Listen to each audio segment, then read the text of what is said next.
meditados em alguns personagens bíblicos, né?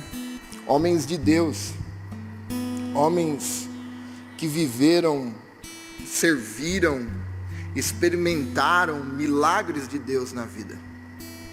Viram o sobrenatural, o poder de Deus, homens cheios do Espírito Santo, mas que viveram também momentos de profundas tristezas, que viveram momentos de esgotamento, cansaço físico, cansaço mental, cansaço emocional.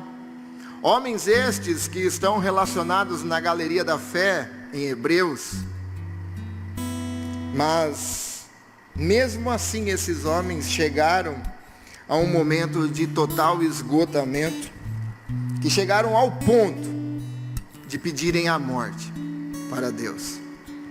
E nós temos batido bastante nessa tecla, né? Que nós somos humanos, né? Que as pessoas não entendem.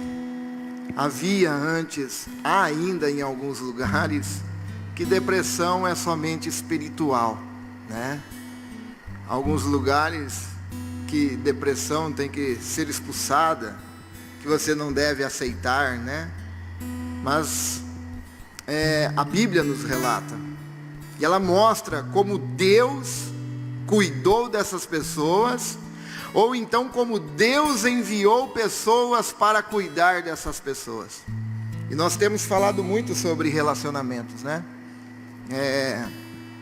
Aliás, o tema da campanha é falar é a melhor coisa.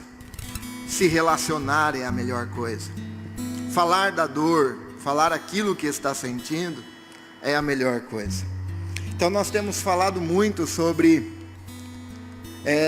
a frase de Wayne Cordeiro do livro Andando com o Tanque Vazio.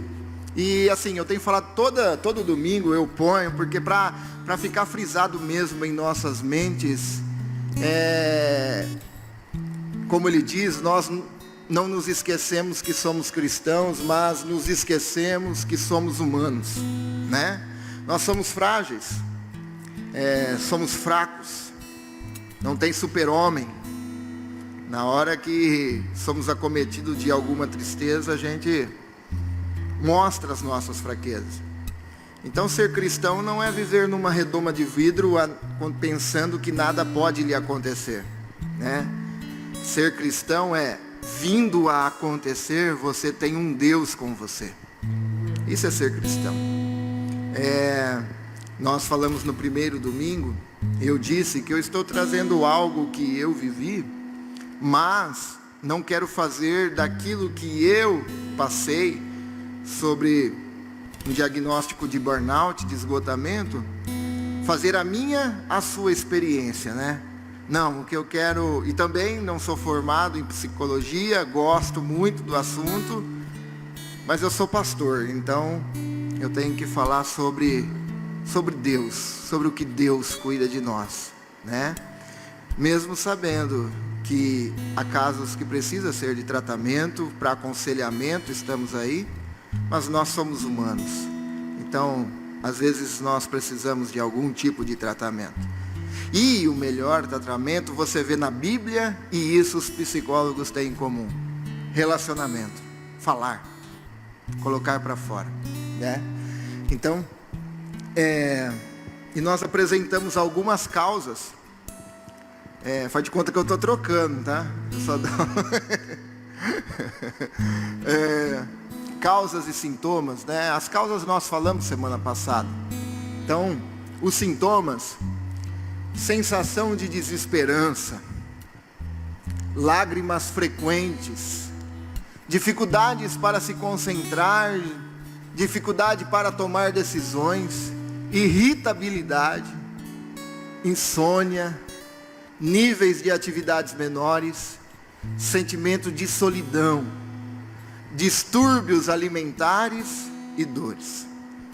Então, se você, eu disse na primeira semana, alguém tem alguma coisa desse quadro aí ou não? É só eu que tenho alguma coisa desse quadro que foi apresentado?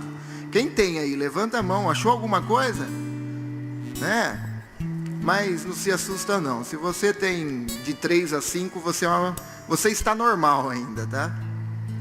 Diz aí os quadros dentro de um diagnóstico que você está ainda em normalidade, precisando ser observado. Mas agora, se você tem de 5 a 8, ou se passar de 8, você precisa de um tratamento, né?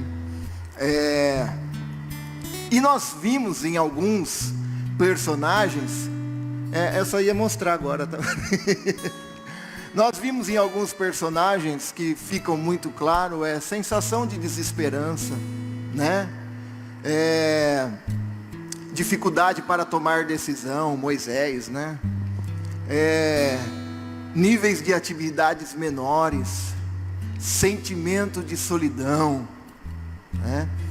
Então, hoje nós vamos ver muito sobre esse sentimento de solidão, sensação de desesperança, através da vida de um homem de Deus, que para os judeus é o maior profeta, um homem que foi usado por Deus, que através da palavra, segundo a minha palavra, ele disse, não irá chover, né? E depois ele volta ao rei e diz que iria chover, e choveu.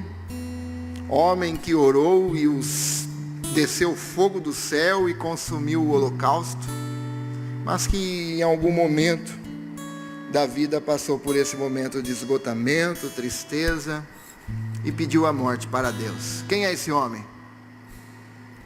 Quem? Elias, né? Elias, homem de Deus, homem da galeria da fé, que para os judeus, mas era humano.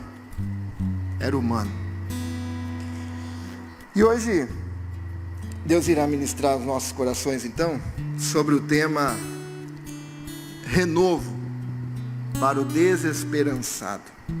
E o texto que eu quero meditar com os irmãos está em 1 Reis,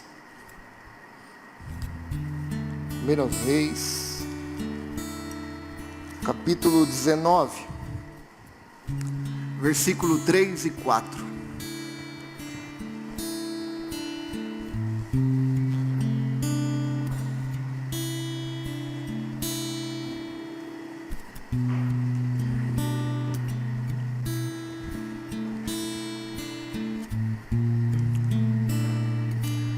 A Bíblia nos diz assim: Elias teve medo e fugiu para salvar a vida. Foi para Berseba, uma cidade em Judá, e ali deixou o seu servo. Depois foi sozinho para o deserto, caminhando o dia todo. Sentou-se debaixo de um pé de giesta, ou de zimbro, depende da tradução, e orou, pedindo para morrer. Já basta, Senhor, disse ele. Tira minha vida, pois não sou melhor que meus antepassados, que já morreram. Já basta, Senhor. Tira minha vida, pois não sou melhor que os meus antepassados, que já morreram. Feche os olhos comigo. Senhor, nós te agradecemos, Pai, por este momento. Te louvamos, Deus. Ó, Pai, por tudo que o Senhor tem feito em nossas vidas. Por tudo, Pai. Pai, neste momento iremos meditar na Tua palavra. Então abre o nosso entendimento, dá-nos sabedoria e fala conosco, tenha misericórdia de nós. Precisamos ouvir a Tua voz. Em nome de Jesus. Amém, Senhor. Pode se assentar, meus irmãos. Bom, meus irmãos, Elias é um homem que ninguém sabe de que família era, ninguém sabe a sua linhagem, ninguém sabe se era de uma família poderosa, se era de uma família de sacerdotes. A única coisa que diz a Bíblia é que Elias era de Tisbé, Elias o Tisbita, um lugar pequeno, sem muito valor, na região de Gileade. Mas era um homem chamado por Deus, um homem que foi chamado e confrontou um rei, confrontou uma esposa idólatra e chamou a nação de volta para Deus. um homem testado, passado pela fornalha, como significa Sarepta, um homem que viveu processos no deserto, anos no deserto, totalmente na dependência de Deus. Mas o texto que nós lemos mostra agora um homem abatido, desesperançado. E eu quero analisar o contexto com você, que o que houve momentos antes de Elias pedir a morte. Então, capítulo 18, momentos antes de Elias se abater, se entristecer e pedir a morte, é nos mostrado um homem corajoso, um homem cheio de coragem. A Bíblia nos diz, versículo 17 e 18 do capítulo 18, que Elias volta para confrontar o rei. Então encontra com o servo do rei, Obadias, e manda dizer que Elias estava indo para encontrar com o rei. E Obadias, no primeiro instante, rejeita levar essa notícia, porque todos aqueles que falavam que Elias estava ali em algum lugar, quando o rei ia, Elias já não estava mais. Então aquele homem que havia falado morria. Então Elias diz a Obadias que ele não iria sair do local, que ele estava pronto a falar com o rei. Então o rei vem agora diante de Elias e diz a Elias no versículo 17: és tu, é você mesmo, perturbador de Israel? É você que está voltando agora? Elias era o homem mais perseguido da época, procurado. E Elias dá uma resposta que talvez eu e você não teria coragem de falar para o rei, que estava caçando para o matá-lo. Elias diz: o Senhor e sua família que são os perturbadores. É vocês que não obedecem. Homem corajoso esse, de falar na face do rei e dizer: não, não sou eu não, são vocês, você e sua família. Homem ousado. Elias era cheio de ousadia, porque depois desse encontro ele vai ao monte e diz ali aos profetas de Azera e de Baal, para eles rogarem. E esse altar que fosse consumido, esse seria o Deus. Então esse homem de ousadia, diz a Bíblia do versículo 25 ao 27, então Elias disse aos profetas de Baal: comecem vocês, pois são muitos, escolham um dos novilhos, preparem-no e o invoquem o nome de seu Deus, mas não ponham fogo na lenha. Eles preparam um dos novilhos e o colocaram sobre o altar. Invocaram o nome de Baal desde a manhã até o meio-dia. No versículo 27 diz-nos assim: por volta do meio-dia, Elias começou a zombar deles. Olha, vocês precisam gritar mais alto, dizia ele. Sem dúvida, ele é um Deus. Talvez esteja meditando ou ocupado em outro lugar. Ou talvez esteja viajando ou dormindo e precise ser acordado. Pense vocês que homem ousado dizer isso diante de tantos sacerdotes, soldados do rei. Ele fala: olha, clama mais, porque talvez seu Deus esteja viajando. Então ele faz uma proposta: trazei água. Ousadia, um homem corajoso, um homem ousado, um homem cheio de vigor. No capítulo 18, versículo 46, diz-nos a Bíblia: então o Senhor concedeu força extraordinária para Elias. ele prendeu a capa no cinto e correu à frente do carro de Acabe, até a entrada de Jezreel. Correu na frente do carro. Um homem cheio de vigor, cheio de força. Alguns historiadores dizem que são 25 quilômetros, não sei. Mas de fato Elias era um homem corajoso, ousado e cheio de vigor. Mas o texto nos mostra também que antes desse pedido de morte, houve um caminho que Elias percorreu até chegar nesse estado. E esse caminho, muitas vezes, nessa guerra de emoções, sentimentos que temos dentro de nós, num processo de esgotamento, nós também trilhamos esse caminho muitas vezes. A tristeza, o abatimento, quer nos puxar cada vez mais para baixo. E esse foi o caminho que Elias trilhou. O primeiro caminho que a Bíblia nos fala, o isolamento. Elias buscou o isolamento. Elias, nesse processo que quando acontece a morte ali dos sacerdotes e a rainha então declara que vai perseguir até a morte, Elias agora é tomado de um processo, e esse primeiro processo do isolamento, a Bíblia diz que Elias, no versículo 3, Elias teve medo e fugiu para salvar a vida. Foi para Berseba, uma cidade de Judá, e ali deixou seu servo.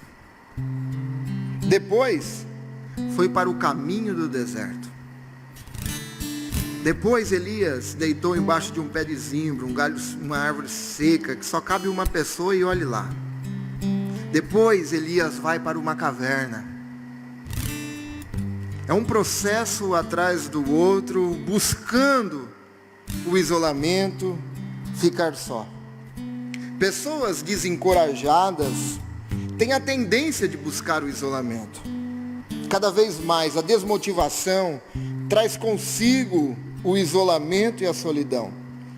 Elias deveria ter mantido nesse tempo que ele estava, este servo, este amigo consigo.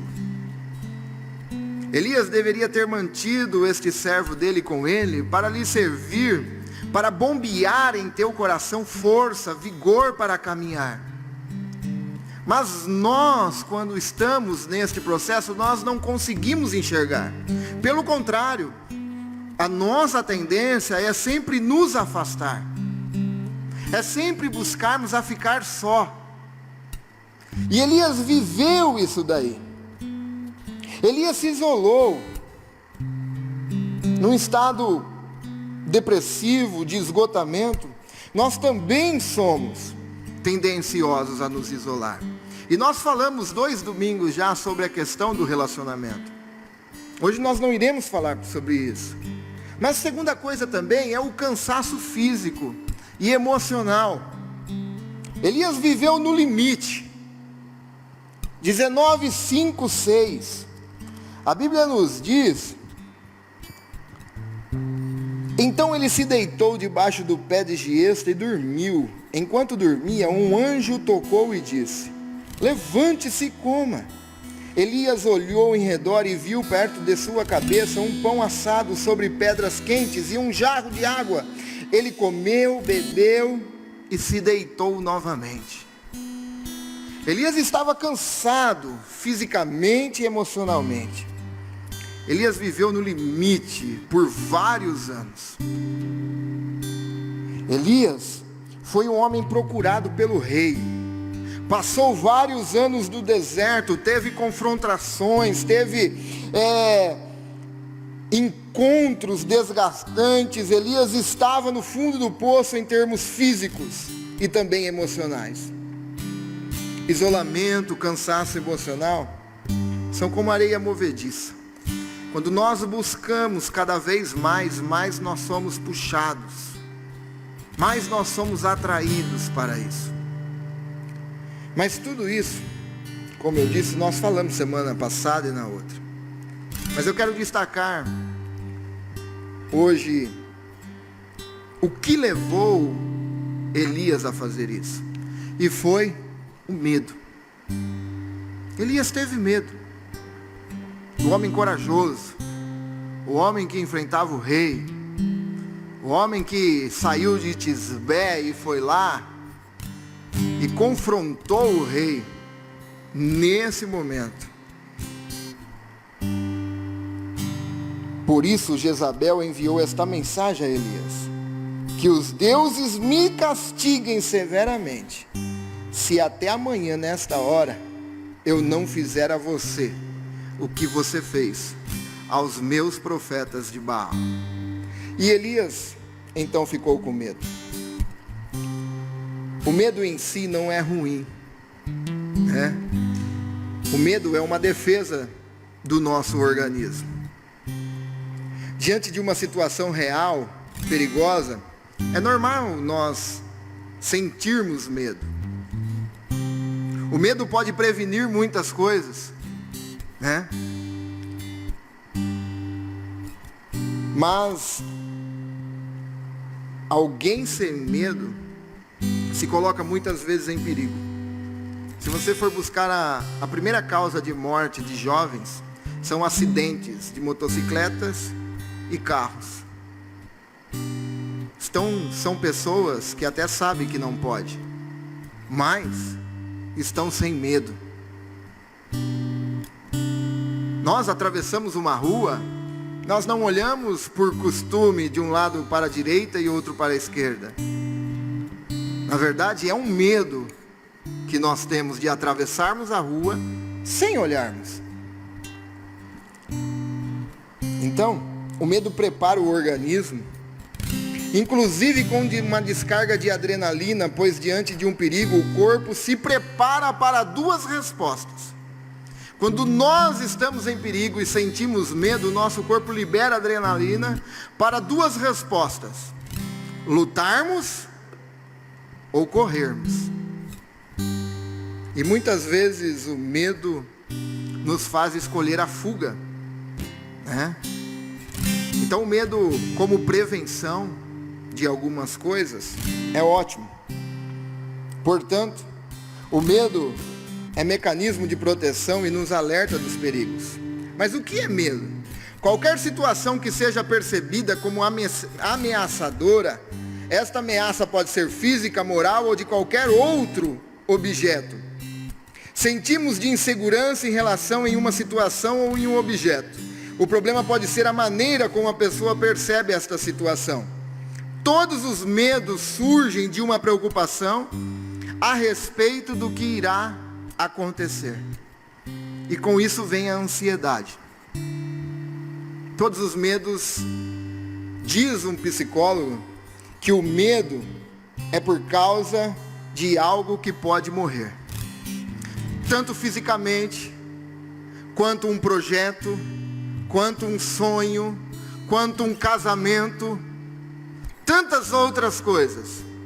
O medo pode fazer que isso gere uma fobia. E a fobia, sim, deve ser tratada, né? A fobia deve ser tratada. Aí, dependendo do tamanho do nosso medo, o nosso medo nos leva a uma incredulidade. Você quer ver? Números, capítulo 13, versículo 14. Os espias vão espiar a terra, e vem ali homens que eles acharam que não poderia vencê-los. Então eles voltam agora e dizem que seria impossível. Até que Josué e Caleb diz que com Deus seria possível. O medo pode gerar incredulidade. Então Elias teve um grande medo. Eu lembro, na minha época, eu aprendi a nadar, sabe como? Não sei alguns aqui, mas meu pai era aquele estilo John Wayne, né? Tem até um vídeo aí. Estilo John Wayne, pai raiz. Fui para Brotas, eu não queria entrar no rio, que não sabia nadar. Meu pai e meu tio jogou eu lá. Se fosse afogar, acredito que eles iam pular, né? Pegar eu, né? Então, alguns casos de medo são tratados expondo a pessoa ao medo. Só que com isso pode gerar algum trauma, né?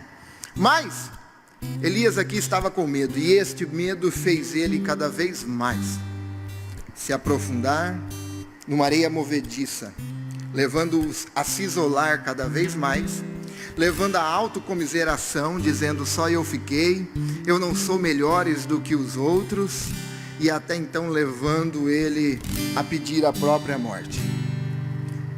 Mas hoje nós iremos meditar como Deus.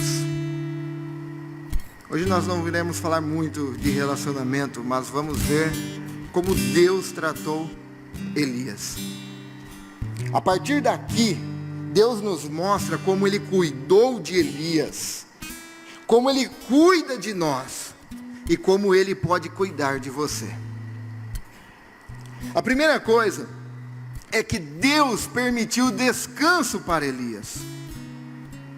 Elias era um homem cansado, Elias estava fugindo, Elias está cada vez mais se isolando, sua visão está cada vez mais distorcida. E aí Deus enviou um mensageiro a Elias, um anjo do Senhor, e então pensamos: agora Deus vai pegar Elias, o homem que confrontou o rei, está correndo por causa de uma rainha. Que homem é esse? E aí nós pensamos: Deus enviou o anjo, ele vai pegar Elias, ele vai enquadrar Elias. E aí o anjo aparece sem sermão, sem repreensão. O anjo aparece sem acusação. Não. Deus enviou o anjo para cuidar de Elias. Porque às vezes nós pensamos, meus irmãos, que Deus está esperando nós cairmos em alguma coisa, está esperando esse vaso ser quebrado em alguma coisa, para Deus pegar e enquadrar nós. Criamos então uma imagem de Deus carrasco, que é santo e justo, mas esse mesmo Deus santo e justo, que não tolera o pecado, é o mesmo Deus que cuida de nós, que conhece as nossas fragilidades e sabe das nossas fraquezas. E aí este homem está ali, debaixo deste pé de zimbro, e o anjo do Senhor é enviado a ele, sem repreensão, mas para intervir e cuidar de Elias naquele momento. Aquele cuidado foi a mesma coisa de dizer: descansa, relaxa, que eu vou providenciar do que aquilo que você precisa. O que você precisa? Você viveu no limite, Elias? Descansa, que a hora que você acordar vai ter pão e água fresca. A hora que você levantar vai ter pão e água fresca, porque eu cuido de você, Elias.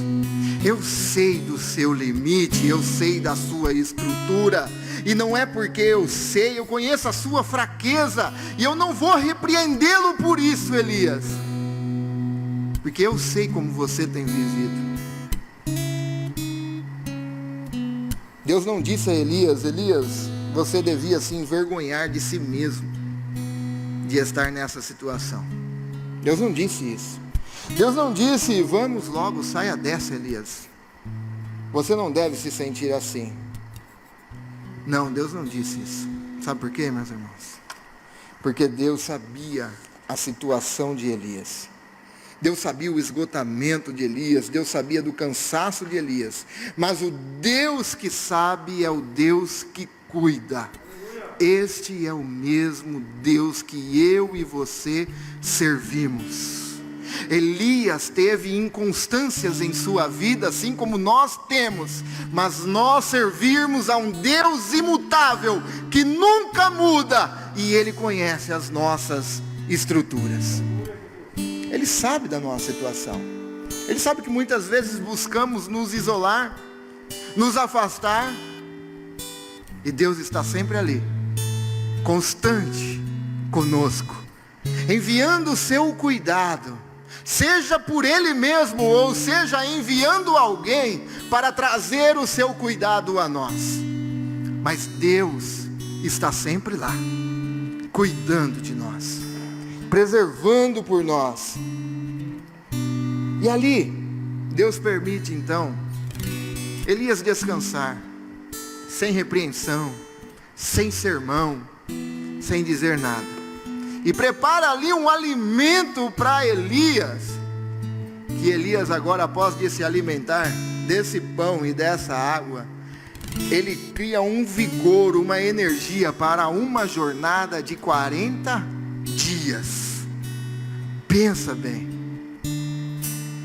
Pensa bem. Sabe por quê?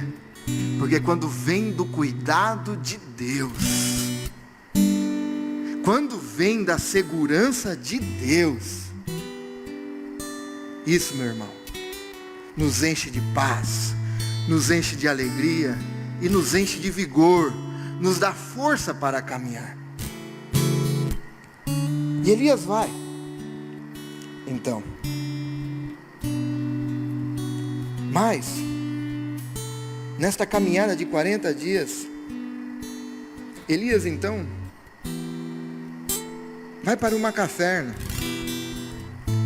E aí Elias entra no processo então de autocomiseração. A Bíblia nos diz, depois do terremoto, houve fogo, mas o Senhor não estava no fogo. E depois do fogo veio um suave sussurro. Quando Elias o ouviu, cobriu o rosto com a capa, saiu e ficou na entrada da caverna. Elias está ali, desesperançado, desiludido, sem esperança no futuro, não conseguindo ver uma saída. E Deus então se manifesta através de uma voz suave, mansa, a Elias, dizendo: Elias, sai para fora. Não estava em coisas sobrenaturais, Deus, sabe? Que muitas vezes nós esperamos aquele negócio sobrenatural. Eu preciso ver acontecer, é fogo do céu, eu preciso de alguém revelar o meu nome, sabe? Revela RG, CPF, CNPJ. E Deus não estava nessas coisas sobrenaturais que Ele pode fazer.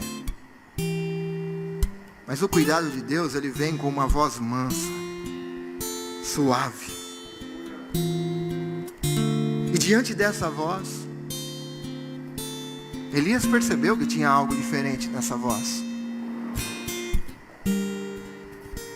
E ele ouviu: Elias, vem para fora. Elias, saia para fora. O que eu quero lhe dizer é: muitas pessoas estão vivendo nessa caverna. Muitas pessoas estão se isolando cada vez mais. Muitas pessoas estão adentrando nessa caverna buscando solidão. Estão vivendo numa caverna de desesperança. Estão vivendo numa caverna que não conseguem enxergar algo bom no futuro. Estão vivendo numa caverna que não conseguem encontrar uma saída. E isso tem tirado o prazer de viver das pessoas. Mas eu quero lhe dizer, escute não a voz do pastor, escute a voz do bom pastor, que chama você pelo teu nome nesta noite e diz: fulano, ciclano, vem para fora. Vem para fora. Não viva desta forma. Hoje Ele te chama para dar uma motivação que não vem de livros de autoajuda, que não vem de coach. Não, essa mesma voz, que uma vez até chamou um morto e disse: Lázaro, sai para fora. E uma vez Ele chamou você pelo nome também, porque nós estávamos mortos em nossos delitos e pecados. E Ele disse: Robert, vem para fora, viva uma vida, Robert, uma vida alegre, porque eu te dou vida, porque eu sou o autor da vida. Viva intensamente uma vida para o meu reino. Viva uma intensa vida para servir-me a mim, servir aos outros, mas viva. E então nós ouvimos essa voz. E essa voz, quando entrou em nós, nos trouxe vida novamente. E nós saímos para fora. Mas com o decorrer da vida, algumas coisas nos acontecem, porque nós somos humanos. Nós somos tendenciosos a entrar na caverna. Nós somos tendenciosos a nos isolarmos na caverna. E esperamos algo sobrenatural acontecer. Mas Deus vem e diz suave e manso: sai para fora. Sai, porque eu tenho uma vida para você.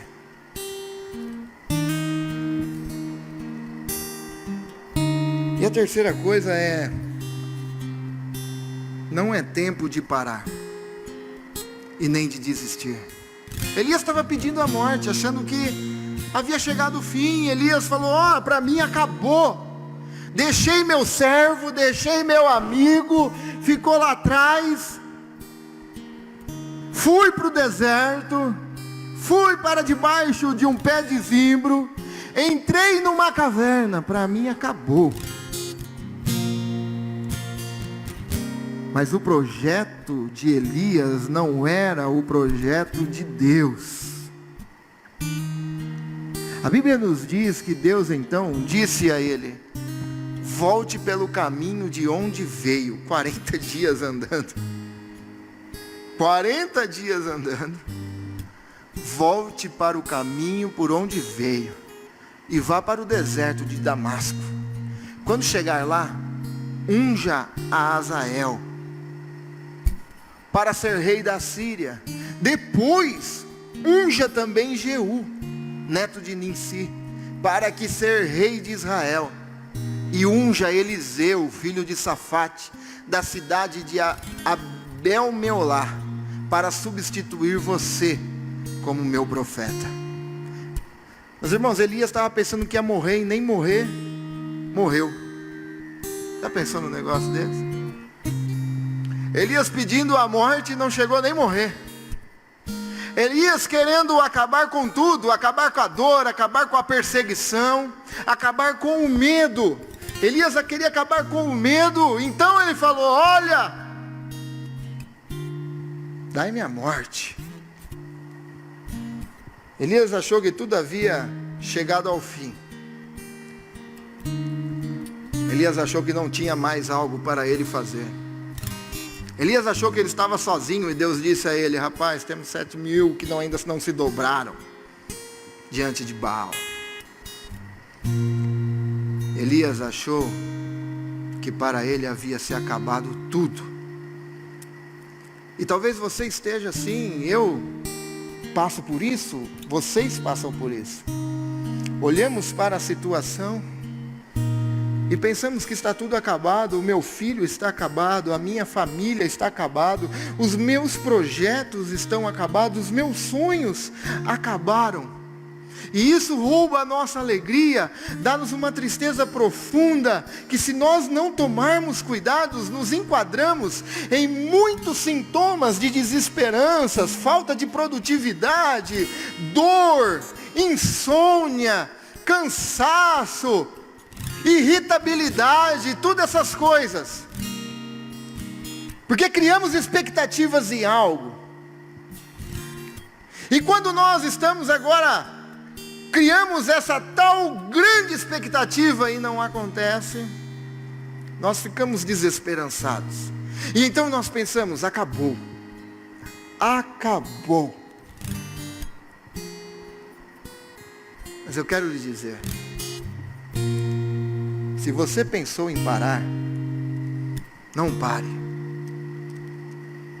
Se você pensou em desistir, não desista.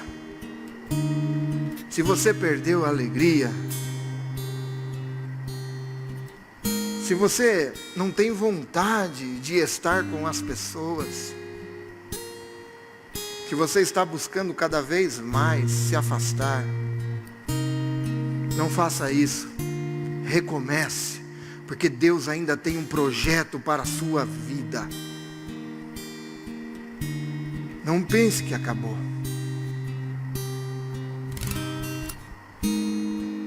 Não pense. Às vezes nós nos vemos em algumas situações que nós olhamos e falamos, para mim já foi. Para mim não dá mais. Não aguento mais. E isso é uma areia movediça, que quanto mais nós nos mexemos, mais somos puxados para baixo. Mas em nome de Jesus, escute a voz de Deus nesta noite, mansa e suave, dizendo para ti, vem para fora. Saia do lugar escuro. Venha ver a luz do dia que Deus nos proporcionou. Viva o dia que Deus nos dá. Sai para fora. Sai para fora. Escute a voz de Deus nesta noite. Sai para fora. E não desista. Não pare. Não pare. Essa semana no discipulado, eu escutei algo que eu fiquei muito alegre. A pessoa me disse, pastor, largar de Jesus eu não largo nunca mais. E é isso que nos dá força para prosseguirmos, sabe? É isso. Você vem abatido e escuta um negócio desse, você sai daqui com força e vigor. Não largue de Jesus. Não pare. Como eu disse, eu não sou psicólogo. Eu sou pastor. E o que eu quero e posso, e eu sei que isso é melhor ainda do que todas as coisas, é Deus. Deus cuida de você. Deus cuida da sua família. Se esses projetos e sonhos forem os projetos de Deus, fica tranquilo. Se não for, Deus tem algo melhor. Deus tem algo melhor. Mas não vive essa vida descontente, triste, abatido. Deus tem. Às vezes não entendemos. Às vezes não entendemos o que está acontecendo.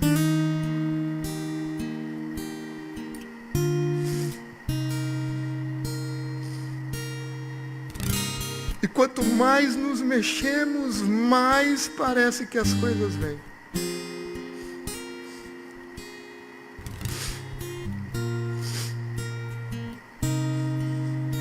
Mas aí você escuta dentro de você, Robert, sai para fora. Não desista, não pare. E é isso que Deus tem para vocês nessa noite. Em nome de Jesus. Senhor, ó Deus, há momentos, Pai, em nossas vidas que não conseguimos enxergar saída e muitas pessoas perdem, Senhor. Perdem a vontade de viver, a vontade de estar com a família, a vontade, Senhor. Ó Deus, mas dá-nos a tua alegria, a alegria do teu reino, a vontade de viver para ti, Senhor. Ó Deus, ó Deus, em nome de Jesus, Pai, em nome de Jesus, cuida de nós, cura, Senhor, as feridas de todos, cura nossa alma, Senhor, cura nossa alma. Ó Deus, em nome de Jesus, Pai, o Senhor sabe de todas as coisas, o Senhor conhece a cada um, conhece a cada lar, conhece a cada família, Deus. O Senhor sabe de tudo aquilo, Senhor, que nós passamos. Então, em nome de Jesus, abençoa o teu povo. Pai, que a vida desses homens sejam, Senhor, para nós, vida, Senhor, um reflexo, Senhor, dizendo que nós somos humanos, mas nós temos um cuidado